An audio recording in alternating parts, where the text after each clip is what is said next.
我前段时间被一个视频种草了富平柿子饼，那柿子饼金黄金黄的，掰开还有点流心的状态，看着可给我馋坏了。所以我买了400斤富平柿子，我寻思我也在家做点，但是这玩意在家做很麻烦，因为没有什么太趁手的工具。这1500多个柿子，我们愣是一个一个拿挠子削的皮。而且这柿子饼在晾的时候，对温度和湿度都有很严格的要求。但是11月份的哈尔滨晚上已经零下了，就是它极有可能还没等晾成柿子饼呢，就先奔冻柿子去了。所以我们就白天拿在外面晾，晚上再搬回来开窗通风。就这么折腾了3天之后，柿子还真是一个都没动，但我们算是彻底凉透了。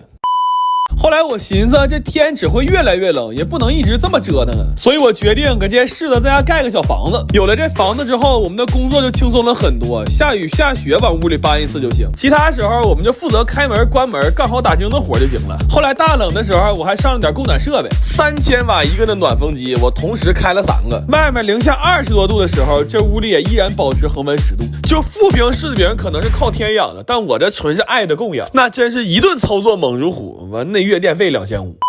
这柿子晾到缩水2/3的时候，再等几天就可以挑软柿子捏了。然后也就是在这几天里，我发现柿子棚里陆续多了好多这样空绳，问谁都说不知道。于是我干脆上了50把锁，每人分了10把钥匙。我算是品出来了，对于互相不信任来说，唯一的解决办法就是互相制约。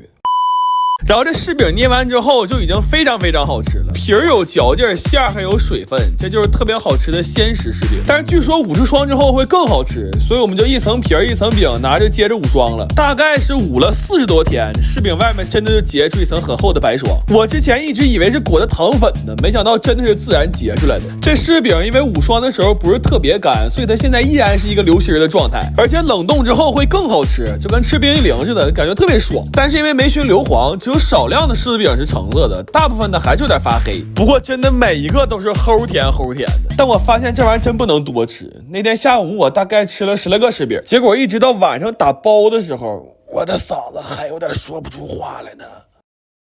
我最近特别想吃小时候吃的那个无花果丝儿，但是现在卖的基本都是地瓜做的，吃起来特别面。然后我研究了一下，发现小时候吃的其实都是用萝卜做的，所以我们去扛了1200斤萝卜回来。我打算在家报复性做点这玩意儿，来弥补一下小时候不舍得大把吃的遗憾。不过要想实现这个报复啊，首先你得能忍受得了这萝卜的香味儿。这么多萝卜放一起，那劲儿实在太大了，我那几天都没敢出门见人。就当时那个状态，我要是出门站到一个陌生人旁边的话，他100%分不清我是在那自己喘气呢，还是站在旁边偷摸放屁了。然后为了吃的时候能没有萝卜味儿，我们这顿折腾啊，又是放盐下水，又是放糖和柠檬汁给它腌底味去辣味，就连最后抓拌用的梅子粉我都费了老多心思了。我买了50斤话梅回来挨个取肉，然后打粉的时候还放了好多陈皮和甘草。这活干的比回老家掰苞米还累，不过吃起来应该很健康。但是这么多萝卜凑一起，家里根本就晒不下。后来我把家里所有能通风的东西都给拆下来晾萝卜了，完了还提前选了个大晴天，整整铺了一院子。接下来这个过程就是我命由天不由我了，那属于是晴天定丰收啊，但雨天直接死。萝卜晒了2天半，那状态特别好，我感觉再风干1个晚上就能丰收了。但是万没想到，那天晚上太极否来，物极必反了。那后半夜睡得最实的时候，外面下了3个小时雨，生生把我要晒好的萝卜干都给浇成萝卜了。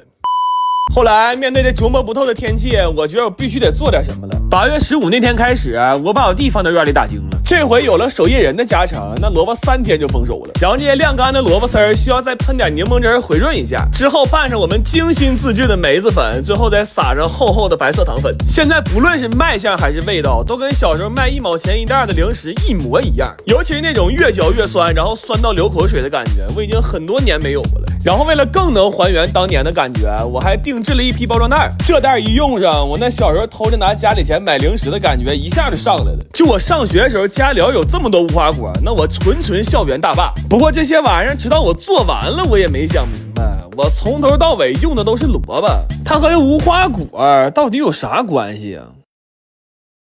我们最近呢熬夜熬的实在太多了，老嫂们明显气血不足，姨妈来都不准时了。所以纵然有万般不舍，我们到底还是对自家兄弟下手了。我搞了一张40多斤的驴皮，寻思在家做点阿胶糕吃，但没想到上来就是逆风盘。这驴活的时候可能一辈子没啥愁事儿，那毛发异常的旺盛，完了还特别不好往下退。我们试了很多工具，最好使的是刮眉刀，但真的太慢了，从天亮刮到天黑，整整12个小时，我们才刚干完第一步。这活算是到现在为止的史上最难了，就别说史上了，我怀疑我祖上都没人遭过这个大罪。然后这驴皮焯完水之后，不知道为什么翻出了一层黑的杂质，而且特别难去掉，就我的刀已经磨得很锋利了，但是在处理驴皮的时候，那叫一个削都削不动。这比刚才刮驴毛还变态，因为这个速度实在太让人绝望了。真的，我来到这美丽人世间也1万来天了，我感觉我从来没这么绝望过。就这个驴如果有在天之灵，我特别想发自内心的跟他说一句，咱本是同根生，相煎何太急呀，哥们儿。